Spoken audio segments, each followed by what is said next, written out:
New ইয়র্কে বন্দুকধারীর গুলিতে নিহত বাংলাদেশি বংশোদ্ভূত পুলিশ কর্মকর্তা দিদারুল ইসলামকে ভালোবাসা, শ্রদ্ধা আর চোখের জলে চিরবিদায় জানিয়েছেন তার সহকর্মীরা। এমন বর্ণাঢ্য অন্তিম যাত্রায় যেন কেঁদেছিল নিউ ইয়র্কের আকাশও। বৃষ্টি উপেক্ষা করে দিদারুলকে বিদায় জানাতে হাজির হয়েছিলেন 20,000 মানুষ।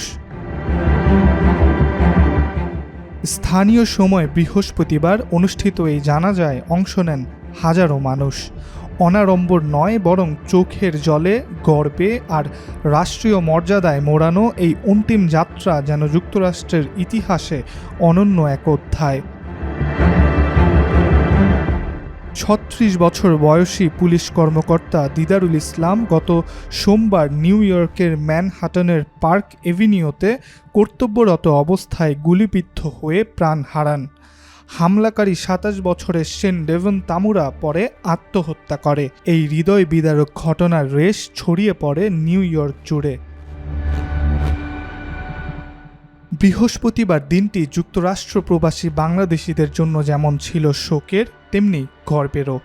ঝড়, বৃষ্টি আর বন্যার সতর্কতা উপেক্ষা করে দিদারুল ইসলামের জানাজায় উপস্থিত হন প্রায় 20,000 মানুষ। শুধু নিউ ইয়র্ক পুলিশ বিভাগেরই 5,000 সদস্য উপস্থিত ছিলেন। তাদের প্রত্যেকেরই কণ্ঠে ছিল দিদারুলের আত্মত্যাগের প্রতি গভীর শ্রদ্ধা আর কৃতজ্ঞতা। জানাজা শেষে মরদেহ নেওয়া হয় নিউ জার্সির লোরেল গ্রোভ কবরস্থানে। রাস্তার দুই ধারে সারি সারি দাঁড়িয়ে থাকা পুলিশ সদস্যরা তাকে শেষ স্যালুট জানান। আকাশপথেও হেলিকপ্টার থেকে গার্ড অব অনার দেওয়া হয়।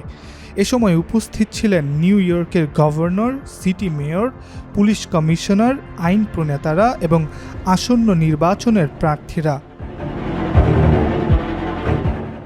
বাংলাদেশি আমেরিকান পুলিশ অ্যাসোসিয়েশন জানিয়েছে, দিদারুল ইসলামকে মরণোত্তর ফার্স্ট গ্রেড ডিটেকটিভ হিসেবে পদোন্নতি দেওয়া হয়েছে। এর ফলে তার স্ত্রী এবং 2 পুত্র পাবেন সর্বোচ্চ পেনশন ও অন্যান্য সুযোগ সুবিধা। মৌলভীবাজার জেলার কুলাউড়ার সন্তান দিদারুল মাত্র 4 বছর আগে নিউ ইয়র্ক পুলিশ বিভাগে যোগ দেন। এর আগে কাজ করেছেন স্কুল সেফটি ও ট্রাফিক বিভাগে। ইব্রাহিম হোসেন, আজকাল।